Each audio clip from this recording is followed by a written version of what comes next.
59ရက်ရှိသွားပါပြီဒါဟာ West Asia Data ဒီအကြအတဲနဲ့ရင်ဆိုင်နေရတဲ့တက်တန်းပါအခုအချိန်ထိတောင်ညီချမ်းရေးအတွက်ရှင်းလင်းတဲ့လမ်းစာမရှိသေးပါဘူးတိုက်ပွဲတွေခဏရပ်နာသွားနိုင်ပေမဲ့အာနာလူပွဲကတော့ရပ်မသွားပါဘူးဒါဟာဒုံးကြီးတွေကနေဈေးကွက်တွေစီလေကြောင်းတိုက်ခိုက်မှုတွေကနေပိတ်ဆို့မှုတွေစီပြီးတော့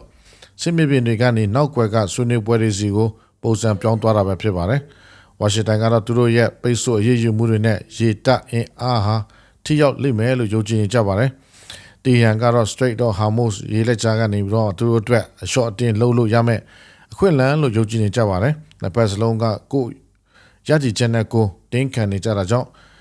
တတမရေးရဟာပိုပြီးခက်ခဲလာပါတယ်။ဒီလိုထိတ်တိုက်ရေဆန်နေရတဲ့ကြားမှာပဲအီရန်ရဲ့နောက်ထပ်တတမရေးရခီးစဉ်ကတော့ရုရှားဖြစ်ပါတယ်။အီရန်နိုင်ငံသားရေးဝန်ကြီးဟာဆွေးနွေးမှုတွေအတွက်အဲ့ဒီကိုရောက်ရှိလာပါပြီ။သူနာမည်က Abbas Araghchi ပါဒီနေ့မှသူဟာရုရှားသမ္မတဗလာဒီမာပူတင်နဲ့တခြားထိပ်တန်းရုရှားရရှိတွေတွေ့ဆုံခဲ့ပါတယ်။ဒါဟာဒီကလာအတွင်းစစ်ပွဲနဲ့ပတ်သက်တဲ့ဖြစ်ပေါ်တိုးတက်မှုတွေလက်ရှိအခြေအနေတွေပေါ်ကျွန်တော်တို့ရဲ့ရုရှားမိတ်ဆွေတွေနဲ့တိုင်ပင်ဆွေးနွေးဖို့နဲ့နောက်ဆုံးအခြေအနေတွေကိုအတူတူပြန်လည်သုံးသပ်ဖို့တင့်တော်တဲ့အခွင့်အရေးတစ်ခုလည်းဖြစ်ပါတယ်။ဒီကိစ္စနဲ့ပတ်သက်ပြီးလိုအပ်တဲ့ညှိနှိုင်းဆောင်ရွက်မှုတွေတေချာပေါက်ရှိနေမယ်လို့ကျွန်တော်တို့အတွက်အရေးကြီးလိမ့်မယ်လို့ကျွန်တော်ယုံကြည်ပါတယ်။အခုအဲ့ဒီဒင်းစကားကအချက်နှစ်ချက်ကိုပြောပြနေပါတယ်ပထမအချက်ကအီရန်ဟာရုရှားကိုနီးနီးကပ်ကပ်ပါဝင်စေချင်တာပါဆွေးနွေးပွဲစပွဲဝိုင်းမှာတိုက်ရိုက်မပါရင်တော့နောက်ကွယ်ကနေတေချာပေါက်ပါဝင်စေချင်တာပါဒီနိုင်ငံဟာရင်းနှီးတဲ့မဟာပြူအမြောက်မိတ်ဖက်တွေဖြစ်ကြပါတယ်ဒုတိယအချက်ကတော့ဒီဟာသူတို့မှာအင်အားကြီးမားတဲ့မဟာမိတ်တွေရှိသေးတယ်ဆိုတဲ့ဟိုပြသချင်းပါတယ်သူတို့တယောက်တည်းရည်တည်နေတာမဟုတ်ပါဘူးတကယ်တော့ပူတင်ကလည်းဒီတွေ့ကြုံမှုကိုမော်စကိုရဲ့ရည်တည်ချက်ကိုပြသဖို့အတုံးချခဲ့ပါတယ်သူကအရာချီကိုပြောတာကတော့ရုရှားအနေနဲ့ဒီစစ်ပွဲအဆုံးသတ်ဖို့နဲ့ငြိမ်းချမ်းရေးကိုအများဆုံးရရှိဖို့တတ်နိုင်သမျှအကုန်ကူညီသွားမယ်လို့ဆိုပါတယ်ဒါပေမဲ့ဒီရုရှားကီးစဉ်ဟာပိုပြီးမြတ်ပြလာတဲ့တန်တမန်ရေးရတွန်းအားပေးမှုရဲ့အစိတ်အပိုင်းတစ်ခုသာဖြစ်ပါတယ်ဒါဟာဆက်တွာလာလှုပ်ရှားနေတဲ့တန်တမန်ရေးရတရင်ပအပြီးမှာပေါ်ပေါက်လာတာပါရာချီယာတောက်ကြနေကပါကစ္စတန်ကိုအရင်တွားခဲ့ပြီးအဲ့ဒီနောက်စနေနေ့မှာအိုမန်ကိုတွားပါတယ်တနင်္ဂနွေနေ့မှာပါကစ္စတန်ကိုပြန်လာပါတယ်အခုတော့သူရုရှားမှာရောက်နေပါပြီဒါဟာ၄ရက်အတွင်း၄နေရာပါဒါဟာပုံမှန်တန်တမန်ရေးရခီးစဉ်မျိုးမဟုတ်ပါဘူးဒါဟာအသာစီးရဖို့အတွက်စာဖွေမှုတစ်ခုပါပါကစ္စတန်ကနေအရင်ဆက်လိုက်ရအောင်အစ္စလာမဘတ်ကိုဒီအကြတဲ့ကလာအတွင်းဆက်သွယ်ရေးနယ်မြေအဖြစ်အသုံးပြုခဲ့ပါတယ်ဧပြီလမှာအမေရိကန်အီရန်ပထမအကြော့ဆွေးနွေးပွဲကိုလက်ခံကျင်းပခဲ့ပေမဲ့အဲ့ဒီဆွေးနွေးပွဲတွေဟာထူးခြားတဲ့ရလထွက်မလာခဲ့ပါဘူးအဓိကကွဲလွဲချက်တွေရှိနေစေဖြစ်ပြီးအဲ့ဒါကတော့ဝါရှင်တန်ကတီဟန်ရဲ့စိတ်ကောင်းတွေကိုပိတ်ဆို့တဲ့အထိဖြစ်လာခဲ့ပါတယ်ဒါတွေအားလုံးဖြစ်ပျက်ခဲ့ပေမဲ့ဆက်သွယ်ရေးလမ်းကြောင်းတွေကတော့လုံးဝပိတ်မသွားခဲ့ပါဘူးဂျာကန်တွေကတဆင့်တည်င်းစကားတွေဆက်သွားနေခဲ့တယ်လို့နှစ်ဖက်စလုံးကနောက်ထပ်တစ်ကြော့ဆွေးနွေးဖို့ဖြစ်နိုင်ခြေကိုစမ်းသပ်နေခဲ့ကြပါတယ်အဲဒါကြောင့်ပဲဒီတည်င်းပါကုံကအရေးကြီးခဲ့တာပါအဖြူတော်ကပြောတာကတော့ဒေါ်နယ်ထရန့်ဟာသူ့ရဲ့ထူးကိုယ်စားလှယ်စတီဗ်ဝီဒေါ့ဖ်နဲ့တမန်ဖြစ်သူဂျယ်ရက်ကူစနာကိုကိုယ်စားလှယ်နှစ်ဦးဇီလိုမဲလို့ဆိုပါတယ်သူတို့နှစ်ဦးစလုံးအစ္စလာမဘတ်ကိုတွားဖို့မျှော်လင့်ထားခဲ့ကြတာပါဒါပေမဲ့သမ္မတထရန့်ကနောက်ဆုံးမိနစ်မှာခရီးစဉ်ကိုဖျက်သိမ်းလိုက်ပါတယ်ကျွန်တော်တို့မှာအပိုင်ဖဲတွေအားလုံးရှိတယ်စာရွက်စာတမ်းတစ်ခုပေးဖို့အတွက်လေယာဉ်ပေါ်မှာ15နာရီလောက်အကုန်ခံပြီး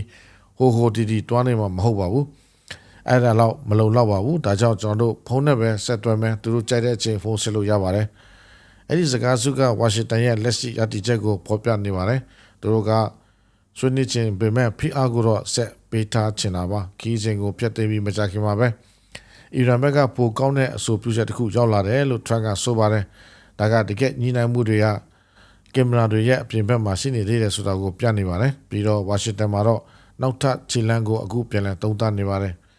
ထရန့်ဟာဒီနေ့မှာအီရန်ရေးနဲ့ပတ်သက်ပြီးသူရဲ့ထိပ်တန်းအဖွဲ့နဲ့တွေ့ဆုံနေတယ်လို့ဒီနေ့ကဆိုပါတယ်ဒါဟာအဖြူတော်ကရွေးချယ်စရာတွေကိုချိန်ဆနေတဲ့အချိန်လည်းဖြစ်ပါတယ်တီဟန်ကတော့ဒီဖြစ်ရတွေအပေါ်လုံးဝကွဲပြားတဲ့အမြင်ရှိပါတယ်အရာချီကတော့ပါကစ္စတန်မှာပြုလုပ်တဲ့သူရဲ့ဆွေးနွေးမှုတွေဟာတကယ်ကိုအကျိုးရှိတယ်လို့ဆိုပါတယ်ဆွေးနွေးပွဲတွေဆက်လုပ်နိုင်မဲ့အခြေအနေကိုသူတို့ပြန်လည်သုံးသပ်ခဲ့တယ်လို့လည်းဆိုပါတယ်ဒါပေမဲ့သူကတိုးတက်မှုတွေနောက်နေနေတာဟာအမေရိကန်ကြောင့်လို့လည်းပြစ်တင်ခဲ့ပါတယ်အမေရိကန်တွေရဲ့ချီကပိုတွေကြောင့်ပဲတိုးတက်မှုတွေရှိနေပါလေနဲ့အရင်ကအကြော့ဆွေးနွေးပွဲတွေဟာရည်ရွယ်ချက်ကိုမရောက်ခဲ့တာပါဒါဟာသူတို့ရဲ့အလွန်ကျွန်းတောင်းဆိုမှုတွေနဲ့သူတို့ကျင့်သုံးတဲ့မားညွှန်းတဲ့ချီကပိုတွေကြောင့်ပဲဖြစ်ပါတယ်နောက်ဆုံးအခြေအနေတွေကိုစစ်ဆေးဖို့ကျွန်တော်တို့ရဲ့ ပါကစ္စတန်မိတ်ဆွေတွေနဲ့တိုင်ပင်ဆွေးနွေးဖို့လိုအပ်ခဲ့ပါတယ်အဲ့ဒါကအခုအဓိကပြဿနာပါနှစ်ဖက်စလုံးကဆွေးနွေးခြင်းတယ်လို့ပြောနေကြပေမဲ့တစ်ဖက်ကနောက်နှင်းအောင်လုပ်နေတယ်လို့အပြန်အလှန်ပြောနေကြပါတယ်ဒီလိုရှေ့မတိုးနိုင်တဲ့အခြေအနေရဲ့ဘိုးချက်မှာတော့အီရန်ရဲ့နျူကလ িয়ার အစီအစဉ်ရှိနေပါတယ်ဝါရှင်တန်ကယူရေနီယံတန့်စင်မှုအပေါ်ရေရှည်ကန့်သတ်ချက်တွေလိုချင်နေတာပါအီရန်ရဲ့လက်ရှိတူလောင်မှုတွေကိုကန့်တွယ်ပြစ်ရှင်းခြင်းတယ်လို့တီဟီယန်အနေနဲ့နျူကလ িয়ার လက်နဲ့မထုတ်လုပ်နိုင်ဘူးဆိုတဲ့အာမခံချက်တွေကိုလည်းလိုချင်နေပါတယ်အီရန်ကတော့အဲ့ဒီကနေမဆက်ချင်ပါဘူးအဲ့ဒီအစားတီဟီယန်ဟာဂျာကန်တွေကတဆင့်အဆိုပြုချက်အတစ်တစ်ခုပို့လိုက်တယ်လို့သတင်းတွေကရှိပါတယ်သူရဲ့သတင်းစကားကတော့ဒါပါပဲရေလက်ကြားကိုအရင်ဖွင့်ပေးပါစစ်ပွဲကိုရပ်ပါအမေရိကန်ရဲ့ပိတ်ဆို့မှုကိုဖယ်ရှားပါအဲ့ဒါတွေပြီးမှနျူကလ িয়ার ကိစ္စကိုဆွေးနွေးမယ်အခုဒါပြူအောင်မြောက်တွက်ချက်ထားတဲ့အပြောင်းအလဲတစ်ခုဖြစ်ပုံရပါတယ်တီဟီယန်ကနျူကလ িয়ার အဆော့ပေးမှုတွေကနေစီးပွားရေးဆိုင်ရာအကျိုးအများတွေစီကိုအာရုံပြောင်းဖို့စူးစမ်းနေတာပါဘာလို့လဲဆိုတော့ဟာမို့ရေလက်ကြားဟာသူတို့အတွက်အဓိကအသာစီးရနိုင်တဲ့အချက်ဖြစ်နေလို့ပါကမ္ဘာရောင်းဝယ်ရေးနေတဲ့ရေနံနဲ့ gas ရဲ့ငါးဘုတ်တပုံခန့်ကအဲ့ဒီကနေဖြတ်တန်းနေတာပါအဲ့ဒါကြောင့်ပဲတန်တမာကြီးကလက်အပြောင်းတိုင်းဟာကမ္ဘာဈေးကွက်ကိုလောက်ခစေတာပါရေနံဈေးနှုန်းတွေတက်လာသလိုတင်မောခတ်တွေလည်းဖိအားအောက်ရောက်လာပါတယ်အဲ့ဒါကြောင့်ပဲအိုမန်ဟာအရေးပါလာပါတယ်ကျွန်တော်ပြောခဲ့တယ်လို့ပဲအရာချီယာရုရှားကိုမတွားခင်မှာမတ်စကတ်ကိုလည်းတွားရောက်ခဲ့ပါတယ်ဟော်မုစ်ကိုဘေကင်းစွာဖြတ်တန်းနိုင်ရေးဟာကမ္ဘာလုံးဆိုင်ရာကိစ္စရဖြစ်ပြီးတီဟီယန်နဲ့အိုမန်တို့ဟာဒါကိုညှိနှိုင်းဆောင်ရွက်ရမယ်လို့အီရန်ကဆိုပါတယ်ကျွန်တော်တို့နဲ့အိုမန်ဂျာမှာအမြင်ချင်းတို့တူညီချက်တွေအများကြီးရှိတယ်လို့ကျွမ်းကျင်သူအစ်စ်မှာဆွေးနွေးမှုတွေဆက်လက်လုပ်သွားမယ်ပို့လဲတဘောတူညီချက်တွေရခဲ့ပါတယ်